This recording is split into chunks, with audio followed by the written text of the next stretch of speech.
कुमार की वो पंक्तियाँ पढ़ता हूँ जो मैंने इस लेक्चर के शुरुआत में पढ़ी थीं।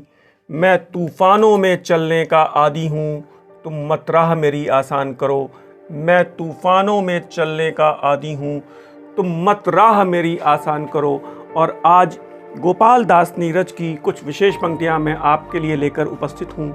मैंने हमेशा की तरह कुछ ऐसी पंक्तियाँ चुनी हैं जो आपकी पढ़ाई और आपके अध्ययन के दौरान ऊर्जा से भर देंगी आपको। कफन बढ़ा तो किस लिए, कफन बढ़ा तो किस लिए, नज़र तू डबडबा गई, सिंगार क्यों सहम गया, बहार क्यों लजा गई। गोपाल दास नीरज को मैं याद कर रहा हूँ। कफन बढ़ा तो किस लिए, नज़र तू डबडबा गई, सिंगार क्यों सहम गया, बहार क्यों लजा गई। इस लाइन को बहुत ध्यान से देखिए। न जन्म कुछ न मृत्यु कुछ, न जन्म कुछ न मृत्यु कुछ, बस इतनी ही तो बात है। किसी की आंख खुल गई, किसी को नींद आ गई। ध्यान रखिएगा, हमारे क्रांतिकारी शहीदों के लिए ये पंक्तियां समर्पित हैं। न जन्म कुछ न मृत्यु कुछ, बस इतनी ही तो बात है। किसी की आंख खुल गई, किसी को नींद आ गई। राम प्रसाद बिस्मिल साहब को याद करिए, वो कहते हैं, सरफरोशी की तमन्ना अब हमारे दिल में है, देखना है जोर कितना बाजुए कातिल में है। न जन्म कुछ न मृत्यु कुछ, बस इतनी ही तो बात है। किसी की आंख खुल गई और किसी को नींद आ गई। मैं तूफानों में चलने का आदी हूँ, तुम राह मेरी मत आसान करो। मैं तूफानों में चलने का आदी हूँ, तुम राह मेरी मत आसान करो।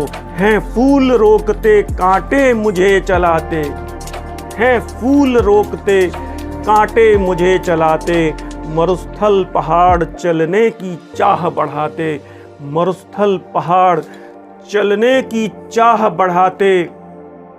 सच कहता हूँ जब मुश्किलें ना होती हैं। बहुत ध्यान से देखिए, मुश्किलें हर किसी के रास्ते में होती हैं, मुश्किलें हर किसी के जीवन में होती हैं। गोपाल दास जी कह रहे हैं, सच कहता हूँ जब मुश्किलें ना होती हैं, मेरे पग तब चलने में भी शर्माते हैं, मेरे पग तब चलने में ही शर्माते। मेरे संग चलने लगे हवाएं जिससे, मेरे संग चलने लगे हवाएं जिससे, तुम पथ के कण कण को तूफान करो, तुम पथ के कण कण को तूफान करो। मतलब मेरे सामने रास्ते में हर जर्रा जर्रा मुश्किल बन के खड़ा हो जाए और मैं लड़ने के लिए तैयार हूं। पग में गति आती है छाले छिल जाने से, पग में गति आती है छाले छिल जाने से, तुम पग पग पर जलती चट्टान धरो, तुम पग पग पर जलती चट्टान धरो। मैं तूफानों में चलने का आदी हूँ, तुम मत मेरी मंजिल आसान करो, तुम मत मेरी मंजिल आसान करो। मैं गोपाल दास नीरज को प्रणाम करता हूँ और अगले प्रश्न की ओर आगे बढ़ता हूँ। क्वेश्चन नंबर 16 आपकी